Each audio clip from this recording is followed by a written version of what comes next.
पुण्यात्माओं, इस दास के उद्देश्य से जो पूर्ण परिचित हो जाएगा उसके मन में दोष नहीं आ सकता। यदि कोई 10 रुपए दान करता है, उसके मन में दोष रहता है कि कहीं दुरुपयोग ना होता हो तुम्हारा दिया पैसा, तो वो दान नहीं, वो तो आपका अभिमान है और वो किया हुआ कराया सारा व्यर्थ है। इस दास का उद्देश्य है कि आपको मांझ धो के स्वच्छ करके और फिर परमात्मा की या भक्ति समाने योग्य एक पात्र बनाऊं और फिर राम नाम की आपके अंदर ये कमाई करवा करके सतलोक ले चलूं। आप कोई दान नहीं कर सकते, आप हाथ से सेवा भी नहीं कर सकते जब तक परमात्मा राज्य नहीं है। एक आदमी का रंग मार गया, बता करके दिखाओ सेवा कैसे करेगा। परमात्मा की शक्ति से ये कठपुतली चल रही है, ये हाड़ चाम का बना हुआ पुतला जो प्रभु की दी हुई शक्ति से निकल जाएगी, ये नहीं चल सकेगा। कोट यत्न करना। कहने का दास का भाव है कि न तो किए हुए दान पर विमान हो, दान भी परमात्मा देता है तभी हो सकता है। ऐसे गरीब आदमी हैं जिनके पास समय भी खाना खाने को नहीं है, वो कितना दान करेंगे। और आपके 100 प्रकार के झंझटों को हटा करके प्रभु ना जाने कितने हानियों को रोक करके आपके अंदर फिर प्रेरणा देता है। आपको पता लग जाता है कि मेरा यहां इतना विनाश होना था यदि आज मैं कबीर परमेश्वर की शरण में नहीं होता।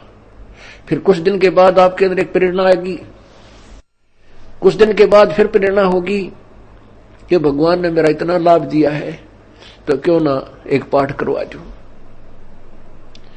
पहले परमात्मा ने आपको धन दिया और फिर आप पे प्रेरणा देकर आपके हाथ से दान करवाया, ना तो मन दान नहीं करने दे आपको।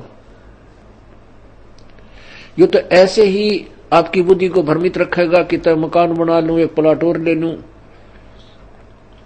ये दान की तरफ नहीं चलने देगा। तो परमात्मा के बारे में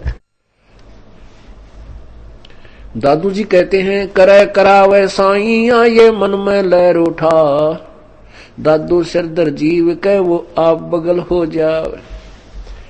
सब कुछ परमात्मा कर रहे हैं। आपको पहले धन देते हैं, फिर आपकी आत्मा में प्रेरणा करते हैं और दान भी वही करा पाते हैं।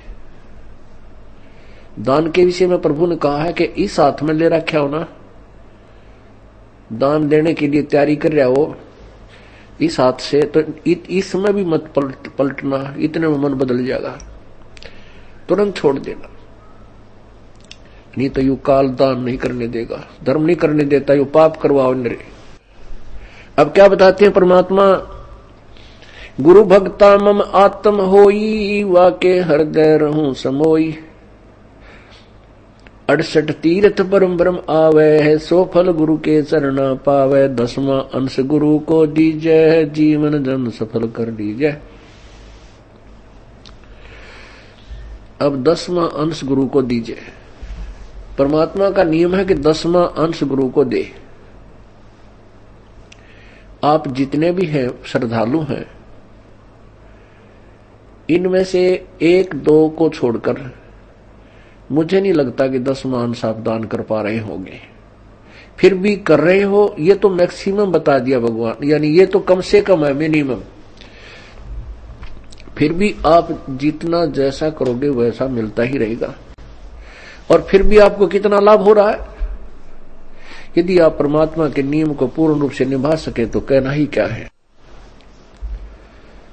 और फिर देखना, परमात्मा कहते हैं, धर्म तो धसके नहीं, ये धसके तीनों लोक, खैरायत में खैर है, वही कीजिए आत्म पोख। चिड़ी चौंच भर ले गई, नदी न घट्यो नीर, दान दिए धन घटे नहीं, नो कह रे साहिब कबीर। परमात्मा अपनी शक्ति अपना साइन कर रहे हैं। कहते हैं, आप जो दान करते हो ऐसा है जैसे बहती दरिया में चिड़िया ने एक चौंच भर ली हो पानी की, उससे जल नहीं घटा। और दान देने से धन कभी कम नहीं हो सकता।